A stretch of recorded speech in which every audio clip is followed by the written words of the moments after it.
Welcome to the Long COVID podcast with me, Jackie Baxter. I am really excited to bring you today's episode. Please do check out the links in the show notes where you can find the podcast website, social media and support group, as well as a link to buy me a coffee if you are able.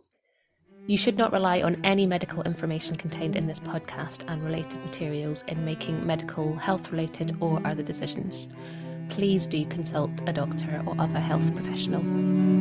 I love to hear from you. If you've got any suggestions or feedback or just want to say hey, then please do get in touch.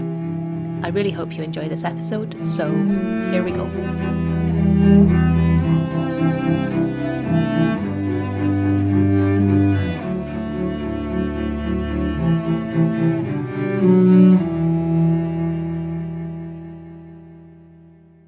Hello and welcome to this episode of the Long COVID podcast. I am really excited to welcome Moira Newiss back to the podcast. So if you haven't already, I can totally recommend going back and checking out episode 21, where we talk about all sorts of really useful stuff around nutrition and long COVID. So today we're going to dig a little bit deeper into the mitochondria and energy production. So welcome back to the podcast. Thank you, Jackie. It was a pleasure being on last time, and it's really nice to be back again. Awesome. It's lovely to see you back. So to start with, would you mind just very quickly recapping what it is that you do and how it might be able to help people with long COVID? Yeah, sure. So I'm a registered nutritional therapist, and I specialise in helping people who either have a diagnosis or don't have a diagnosis of burnout, chronic fatigue and long COVID. And I help them to get their energy back and their life on track again. And I do that through using a variety of different lifestyle and dietary advice, really, and coaching people towards healthier lifestyle in many ways. Awesome. Thank you so much. So, we're going to talk a bit about energy production today. So, how do we make our energy? Okay, so great question. How do we make our energy? I think we all kind of know when our energy is not good. And we can probably all think back to, it might be quite a long time for some people, because I quite often ask people, when did you last feel you had 100% of your energy? And certainly, my experience in the past, before I got my energy 100% back again, was I had to go back to being a teenager. So, from being about 20 years old to being about 40 years old, I don't think I had 100% of my energy. So the question, I like to think about that at the beginning with, when did you last have 100% of your energy? And so how we make our energy really is how we use the nutrients that are in our bloodstream from the food that we eat and digest and gets into our bloodstream, and the oxygen that we breathe in through our lungs that gets into the bloodstream too.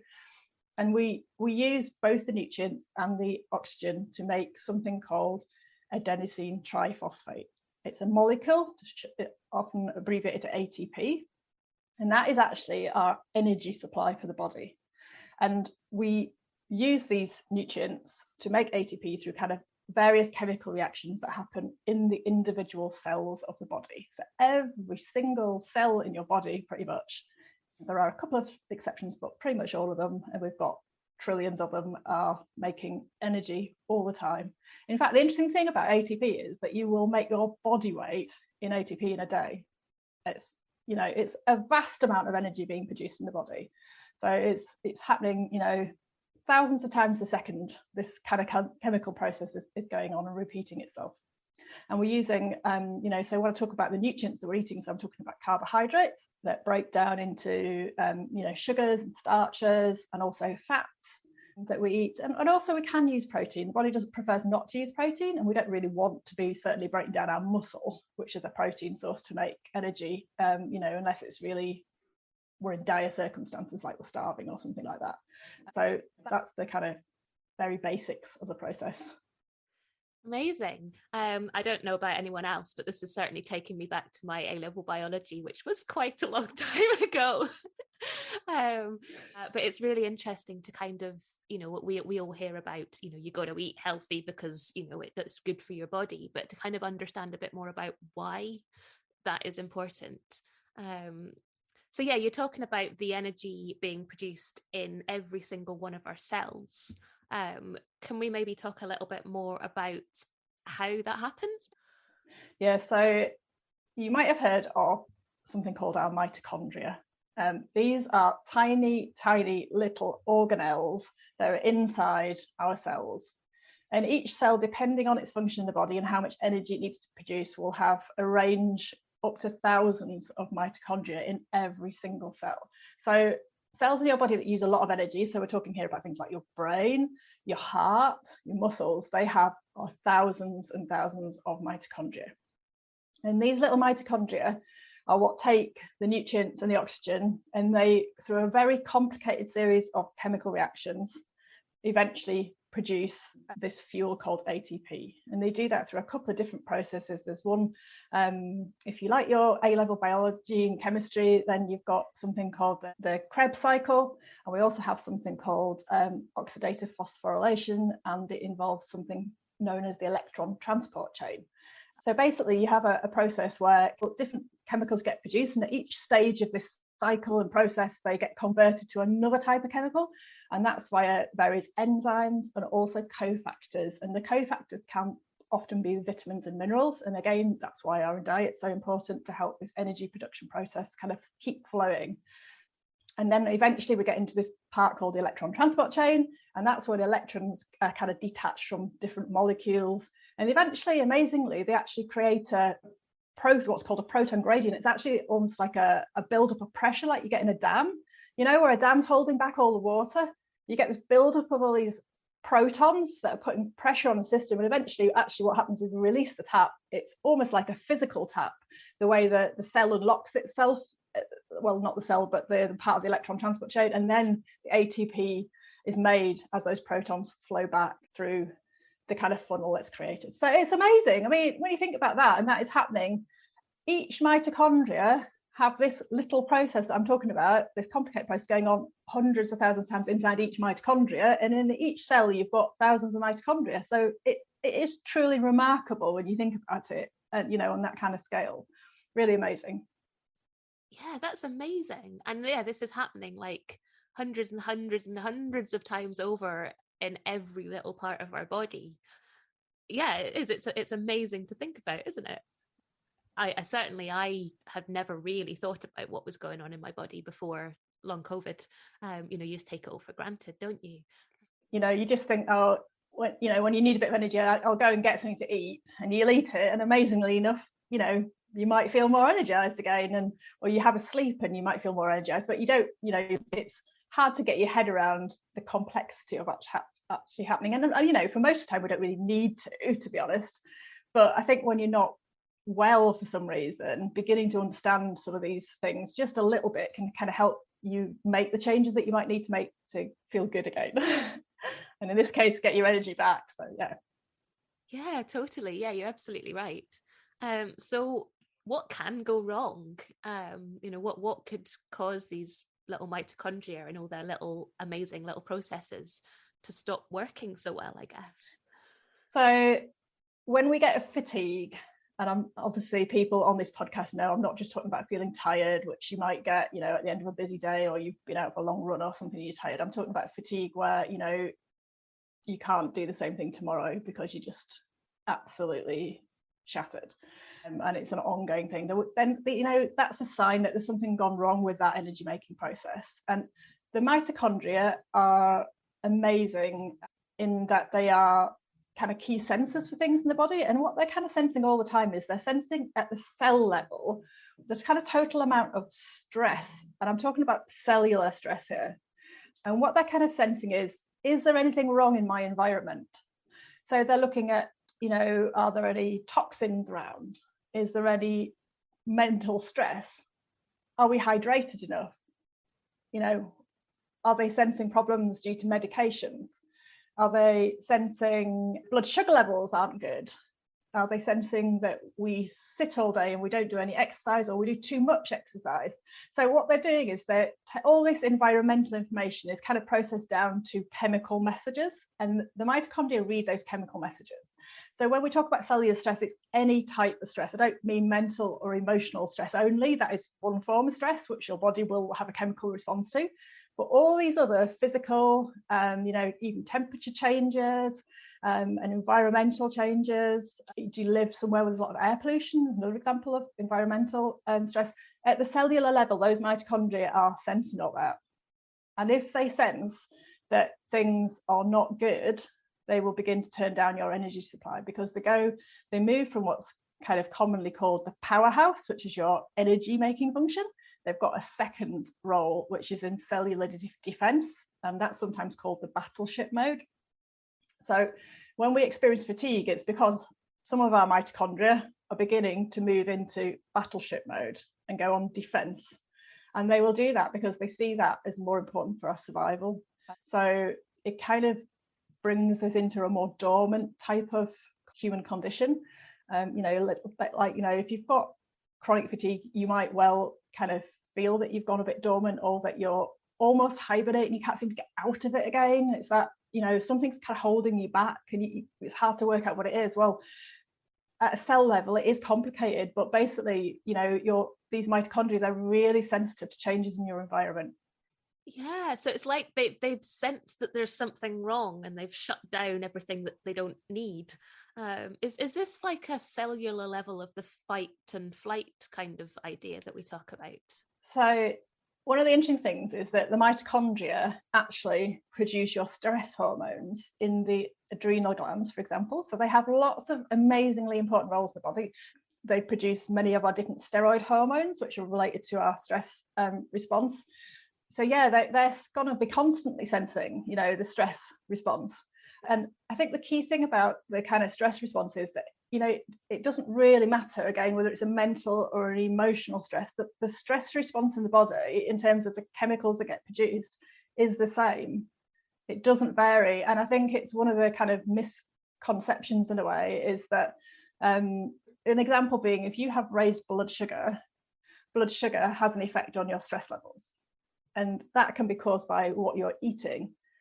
I mean, emotional stress can also increase your blood sugar levels, so it would have an added effect. So there's a lot going on at that cellular level, and those mitochondria, they are sensing and they are also signaling. So not only are they sensing, they are sending out signals, so they will help produce that stress response, those hormones in the body. So I kind of like to think of them a bit as a command and control center, because they really are kind of listening out all the time, thousands of times a second, to those chemical messages, and then they are deciding what to do and what to signal to the body to say, is everything good, or have we got a problem here? Do we need to move into battleship mode? Yeah, so the messages, and they're going both ways as well, aren't they? Yeah. So all the sort of the stresses are causing the mitochondria to go into their battleship mode, but the battleship mode is also causing external stresses as well, isn't it, in some ways? Because when it won't do the processes that you want it to do, that's causing, I don't know if the battleship mode itself is causing it. It's causing us to have the symptoms associated with fatigue, like brain fog, and fatigue being the two classic ones. And if you think about the fact that, when you get ill with a virus to begin with, that you get those symptoms. Everybody who gets ill with a virus gets those symptoms to try and help the body recover. And that is also the same process. That is the battleship mode happening, because it's sensing things aren't good. But the problem with chronic fatigue and long COVID is we're getting stuck in that scenario. We're not getting out of it again. And it should be a complete process. I've got a good blog on my website at the minute that talks about, there's a great US doctor called Dr. Navio, and he's written a great paper which is all about this kind of move from powership to battleship mode. And he talks about the healing cycle that has to be completed. And ideally, when you get ill, you complete it relatively quickly, mainly with sleep. Sleep's so rejuvenative. But if that doesn't happen and we end up going further down the road into illness, then there's a process that we have to go through, and we may end up with some of our cells being damaged through this process, and we're having to repair our cells, and then even create new cells, and having to re-educate those cells about what that function is in the body. So there's a complete process to go through to get back to full health again. Right. So these things like sleep and good nutrition, as two examples, that's why they are so important to this healing, I guess. Yeah, absolutely. And I think, when we talk about, obviously we're talking here about long COVID specifically. So when we talked about all these kind of different stresses, I kind of like to think of it a bit like an iceberg. You've got what you see above the water, and you've got what is hidden below. And we all have these kind of cellular stresses in the body that are all hidden away, because, you know, I can look at you and, you know, I might think, well, you look perfectly healthy and, you know, smiling, and, you know, and certainly when I fell ill myself in the past, I don't think anybody knew there was anything wrong with me. I looked perfectly fine on the outside. But what happens is we kind of accumulate these stresses, and then there's a tipping point at which the iceberg will flip over, you know. And so in the case of long COVID, the likelihood is the virus is the tipping point, you know, and that we've had various things going on. We might not have eaten as healthily as we know we kind of should. We might not be sleeping as much as we ought to. We might have had stress at work, or, you know, we might have had things like blood sugar problems, you know, we might be on a route towards diabetes, for example, or we might have gut health problems, or we might have a job where we just sit for 8 hours a day, you know. So all those things add up to a tipping point where the body's like not happy any longer, and that's what can then cause us to kind of move down that road into chronic fatigue. We'll be right back. I'm interrupting myself for a second to tell you about long COVID breathing. The fabulous Vicky Jones and I have teamed up to bring you long COVID breathing. We are both passionate about sharing our expertise and experience of the breath and how incredibly helpful that can be with long COVID. We've worked together to develop a course that is specifically tailored to those with long COVID. It's a 6-week course with 12 sessions, all delivered online. The community feel and learning that we're all sharing is such a joy. To find out more information and to sign up for our courses, workshops and other shorter sessions, please check out the link below, longcovidbreathing.com, or email longcovidbreathing@gmail.com to start your breathing journey with us.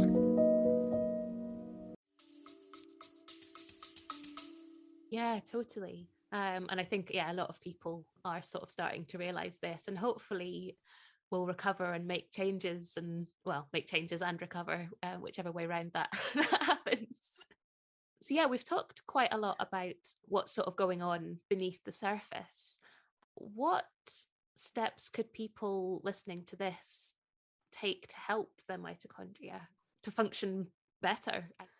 Yeah, so the good thing is that there's loads of things that you can do. So it's a really positive message, because all those kind of things we talked about as being cellular stresses, they've all got an antidote in a way, which is to undo them and try and, you know, do as many things that are positive for our health. And as many positive messages as we send to our mitochondria, they will begin to move back to the powerhouse, the energy creation mode again. So, the big one for me, obviously I'm a nutritional therapist, I've got to put this first, but I would say put it first anyway, because I think it's just so important to get the right nutrients into the body, is diet. So my philosophy on this is to look at, you know, what we are kind of genetically programmed to eat as human beings, which is what's our ancestral diet. And for me, it's really about it being about real food. So, you know, I say to people, when you go into the supermarket, buy from the fresh food aisles. That's the basic, you know. Does it look like a fruit or vegetable, or can you tell it's from an animal if you eat animal products? You know, is it obvious? You know, if it comes in a plastic package with 10 ingredients and you can't tell what the original animal or plant produce was, then it's a processed food, basically. So what we really want to be doing is moving away from eating processed foods and that have lots of additives, you know, things like emulsifiers, colorings, preservatives, sugars, sweeteners, all those things. They're not natural, they're not helpful in this situation at all, and go back to eating real whole foods with lots of color involved, you know. And there are really simple steps you can take to begin to do this. You know, you can go, if it's not you that goes shopping, then ask a partner to do this, or a friend even. But, you know, have a look and try and think about the rainbow, and just try and get a different coloured fruit or vegetable onto your plate every day. It's a relatively easy starting point. There are really easy foods that you can add, you know, that you don't require cooking, like blueberries would be a great example, or strawberries this time of year. We're going to have raspberries as well. You know, they're really good anti-inflammatory foods, and they are real foods. And there's also lots of lovely, you know, things like peppers and courgettes and onions and broccoli and cauliflower and garlic and leeks. You know, there's lots of things that we can begin to add into our diet. And I'd say just take it one step at a time. Try not to overcomplicate things. If it needs to be a bag of green salad, you know, that's already prepared, that's fantastic. Go with what's easy to add to your plate. Yeah, definitely. You've touched on something that I was gonna mention, because we've talked about terrible fatigue that is often associated with long COVID and other chronic conditions as well.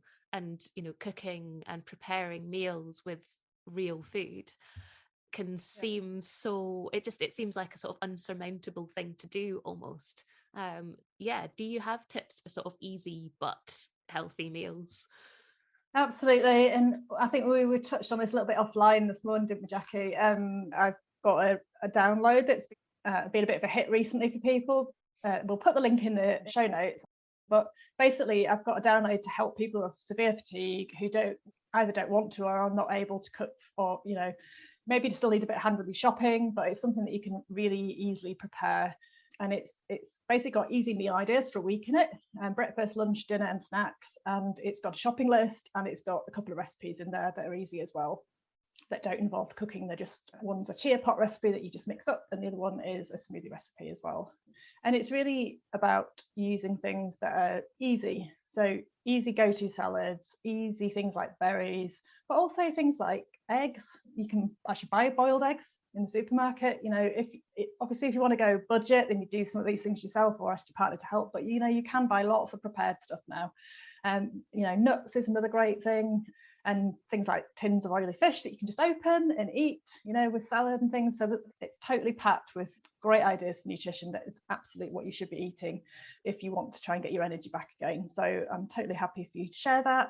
And I think what I always say to people is, try and make sure you've got some protein on your plate. So by protein, we mean either some meat or some dairy, things like cheese, for example, or other plant proteins. So things made with chickpeas would be a good example, like hummus, or beans and lentils, that kind of thing. And then you want to be adding healthy fats onto your plate, which is quite often something we overlook, I think. But really, that's one of the easiest things to do, is just to get some olive oil onto whatever you're eating, really. So cooked vegetables or salads, and oily fish is another great healthy fat, and egg yolks have lots of healthy fats in as well. You're going to get your fibre from your plant foods.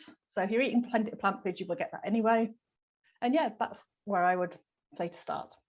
Yeah, that's really helpful actually, because like you say, thing like a tin of oily tuna or something, that's actually doesn't really require any preparation. Yeah, there are easy options for healthy stuff. I think certainly I tend to forget things like that, and that actually that you can get protein from lots of very, very easy options that don't really require a lot of cooking, if any.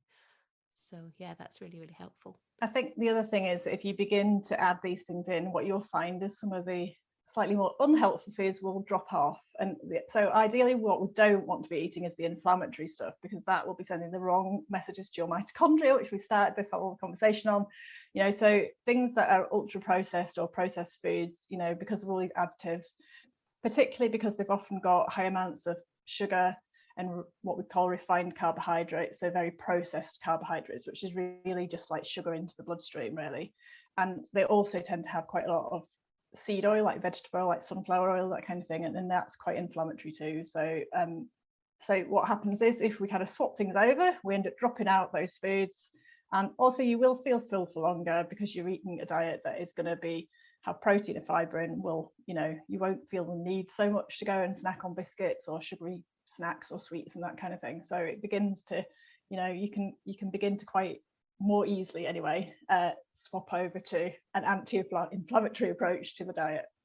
Yeah, I mean, I've definitely noticed since I spoke to you, I think it was earlier this year when we did the first nutrition sort of episode, and I sort of after that thought, oh yeah, I need to do some of this. So I started eating more vegetables and adding in more healthy stuff.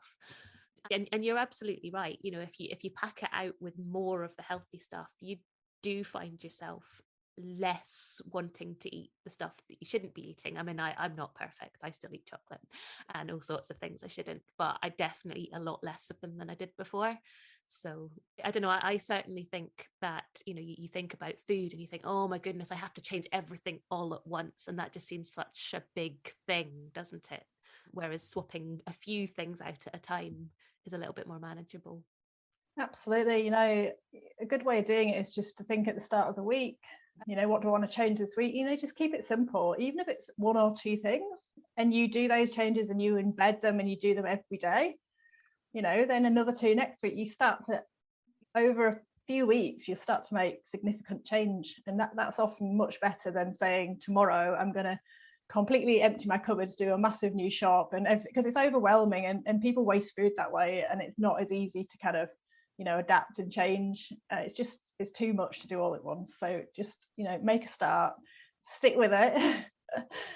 Get some accountability with somebody. That's a good technique, is to say to somebody, if you live with them, great, that's easy, or a friend, or that you can say, well, I'm going to do this, and I want you to ask me at the end of the week, did I do it? That's a good way of making change. We'll be right back.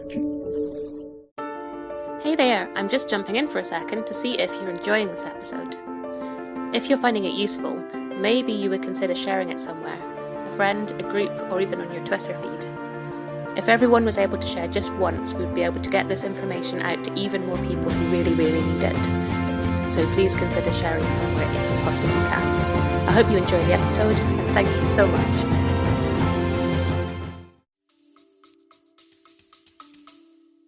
Yeah, definitely. And I've definitely found not beating myself up for the days where I did eat something I shouldn't have done as well, because again, we're really bad, we're really horrible to ourselves sometimes, aren't we? And you're like, I ate a bag of crisps today, I shouldn't have done that, that's awful. Whereas actually, just don't do it tomorrow. That's it. I think, just keep in mind where you're headed. Like I think you said this at the beginning, it can seem a bit insurmountable sometimes, like how far we might need to feel we need to move. But if we keep taking each day at a time and making progress, and if yesterday went badly, that's yesterday, it's in the past. We are already focused on the future, and that is really important, because keeping that positive mentality that actually it doesn't really matter if we had a bad day. Everybody gets a bad day.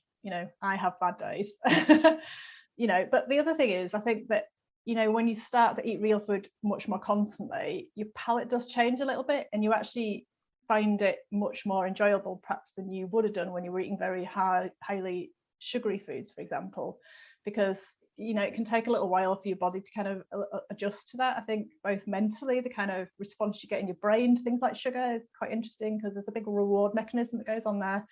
And also, one of my favorite things is strawberries at the moment. I love strawberries. Strawberries with a bit of coconut yogurt for me is just perfect as a treat, or a couple of squares of dark chocolate with a handful of walnuts for me. So I think you begin to have different pleasures that you might have not thought about before. Yeah, totally. I hear about people talking about different sorts of diets. And one that a lot of people mention is keto diet. And what is that, and what are your sort of views on that, and how can it be useful?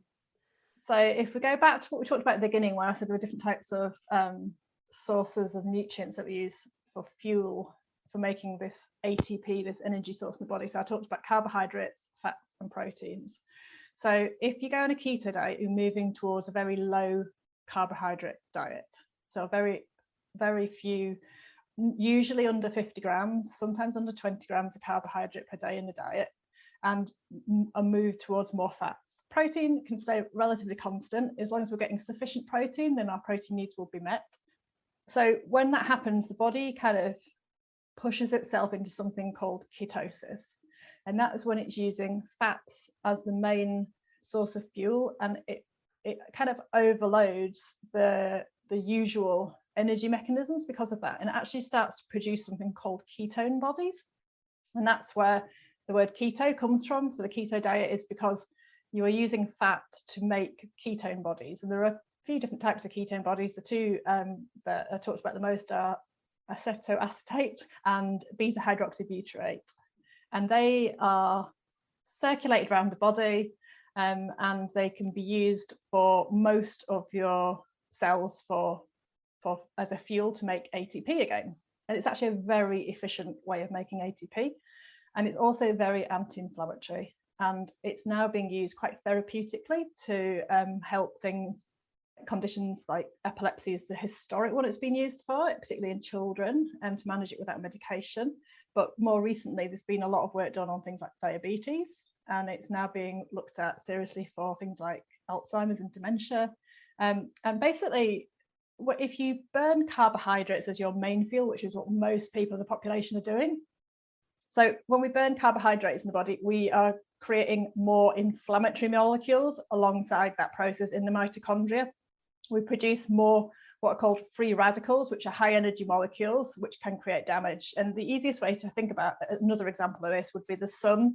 You know, if we sit in the sun too long, we get skin damage, the skin burns, and that is the same process. It's high energy molecules in the sun's rays that are damaging the skin. And what happens when the mitochondria make their energy is they produce some of these high energy molecules. It's just a byproduct of the energy making process. But when we go into ketosis, or very low, and even very low carbohydrate diets would be better, even if we don't fully get into ketosis, it's less inflammatory because we produce less of these free radical high energy molecules too. So I've probably forgotten the original question. What is a keto diet? That was the original question. So sorry, slightly roundabout way of explaining it. But yeah, basically the keto diet is when you're moving towards more high fat content diet and low carbohydrates. It's still a real food diet. And the really important thing is that you can do a keto diet healthily or unhealthily. So what you really want to be doing is getting lots of omega-3 fats into the diet rather than lots of omega-6. And omega-6 is what we find in those seed oils that we talked about before, the vegetable oils. So we want to be having, so the omega-3s are more anti-inflammatories. We want to be avoiding, you know, hydrogenated fats and trans fats and things that are in highly processed foods again, and fast foods and that kind of thing. So we want to be eating real food. And we also still want to be getting sufficient fiber into the body, because often people can move into eating a lot of fat and then kind of forget a bit about the fact they still need the plant foods for fiber. So on a keto diet, it's still possible to eat lots of leafy green salads and things like spinach and broccoli and berries. And there are ways of checking that you get into ketosis, which probably could be a whole nother podcast. But if you really want to get serious about this, I'm going to be writing a blog about this soon, actually. But there are ways to test. So you can do a urine dipstick test that you can buy easily on Amazon. And you can also do a breathalyzer test, and that's measuring the ketones that are produced through the breath. And so they will basically tell you if you're in ketosis or not. But you don't have to test. The key thing is to go down to a low carbohydrate diet. There are also other signs that you might be in ketosis from symptom point of view. So clean teeth is a really good one, because if you don't have carbohydrates on your teeth, you won't end up with them building up as much. Basically the kind of furry feel you get in your teeth when you think, oh, I need to brush my teeth, basically. So that kind of goes away to a large extent, because that is partly to do with carbohydrates in your mouth and the response. Your mind should feel clearer, and that's one of the reasons that it's being looked at for dementia and things now, is that it can help calm the mind. So you can get more clarity, it can help reduce brain fog, and also from an energy point of view, you will ideally, this is the right fuel to really get your mitochondria working properly again. So to really bring it back to that key point is your mitochondria. If you think of ancestrally, what we'd have eaten, now we're in the UK here. So, you know, we're coming into the summer where there are berries, there are salady things, and we would be hunter and gathering. We'd be eating some meat. We would be gathering, you know, plant foods, and it would be what would be in season. And other than that small window, which in the UK is quite small for the summer, and then maybe into autumn, a few root vegetables that we would find, you know, the rest of the year we would have been probably in ketosis, because we'd have generally been eating a more high fat animal diet. And that would traditionally have lasted us, you know, at least 6 months of the year, if not 9 months. So our mitochondria are kind of, you know, if we think about our ancestry and our genetics and how we're adapted to eat, the likelihood is that that would have suited us well, is what the thinking is. Yeah. I mean, when you hear about carb loading, don't you, for athletes or people that take a lot of exercise, but, you know, a lot of people with long COVID are not very active at all.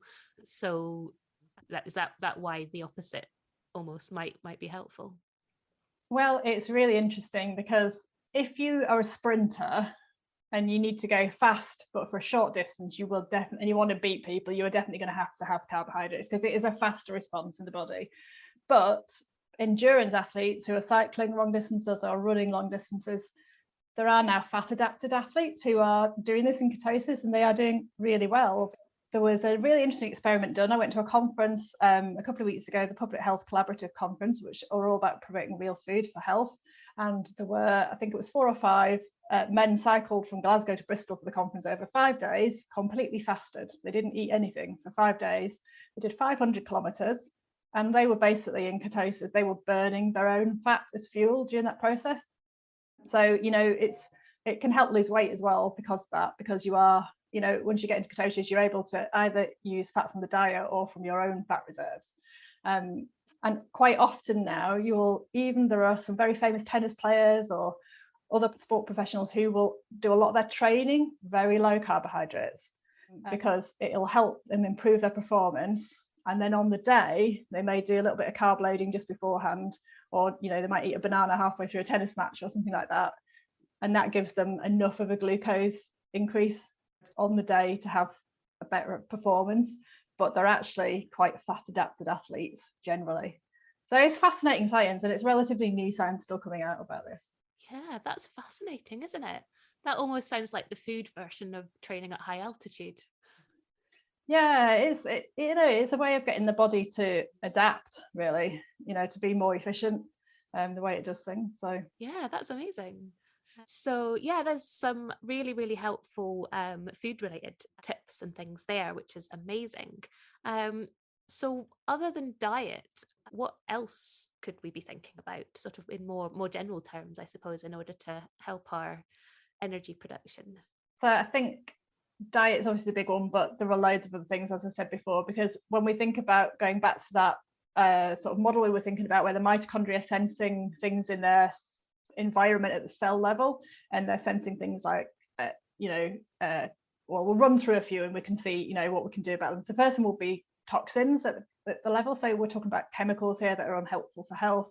Have a think about the environment you live in. I mean, some things we can't change. If we live next to agricultural fields and they're spraying, we can't change that. We can maybe try to avoid being close to it while they're actually doing spraying. But we can do things, and we can look in our own house at our own skincare products. Are we using natural products, or have we got very heavily chemical laden products? Are we cleaning our home with chemicals that might be, some of them have a really strong impact on the mitochondria. So can we use more natural things? There's lots of things you can Google about this, but you can use bicarbonate soda or vinegar, and you can get natural products as well. What about shampoos, things we put in our hair, hair dyes? There's all sorts of things that we can just be thinking about in terms of the environment. Air fresheners are a great one. Just think about that. Most of them are not very helpful. So there's things like that. There's also the fact that, if you're on medications, it might be worth speaking to GP next time you're then, having a medication review, because some of them aren't very helpful for mitochondria. So, I'm not suggesting anybody stops the medication at all, just for a note of caution here, because I can't advise on that at all. But, you might be worth having, trying to get your medication reviewed and seeing whether anything needs adjusted there. If you've had your blood sugar tested in the past and it's not as optimal as it could be, then obviously we've talked about some dietary things there that would be helpful for that. We exercise. Now, that's an interesting one, obviously, with long COVID, because, exercise can be very problematic. So when I say exercise, I'm really meaning movement here. And what you really want to be doing is sending the mitochondria signals that everything is okay. So what we don't want to be doing, ideally, is just sitting all day and not moving. So if you're somebody who is struggling to get out of bed, or is struggling to walk or do any form of kind of, gentle exercise like walking, then I would say, if you can, just try and move your muscles, even clenching your hands, moving your legs occasionally.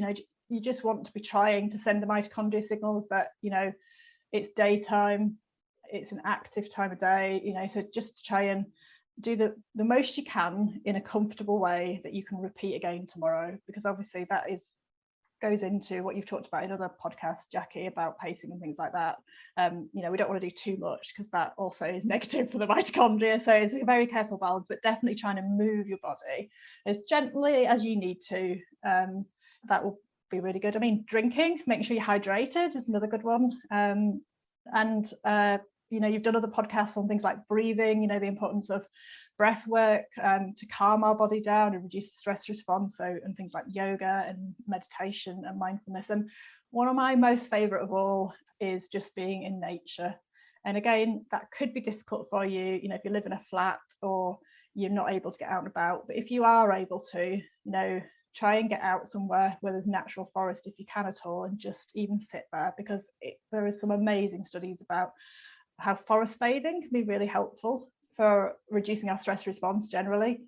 And if you are stuck in the house, watching nature documentaries, that there's great studies that show that even people who are shown pictures or had a view out of their window that had nature had a positive effect as well.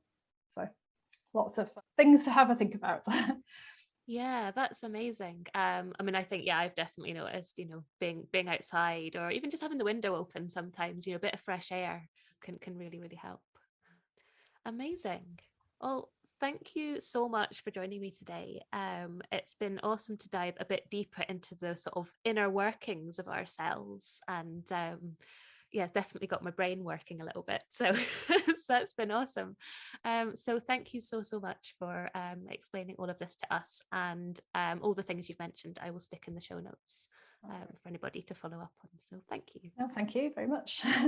Thank you so much to all of my guests, and to you for listening. I hope you've enjoyed it, or at least found it useful. The Long COVID podcast is entirely self-produced and self-funded. I'm doing all of this myself. If you're able to, please go to buymeacoffee.com/longcovidpod to help me cover the costs of hosting the podcast. Please look out for the next episode of the Long COVID podcast. It's available on all the usual podcast hosting things. And do get in touch. I'd love to hear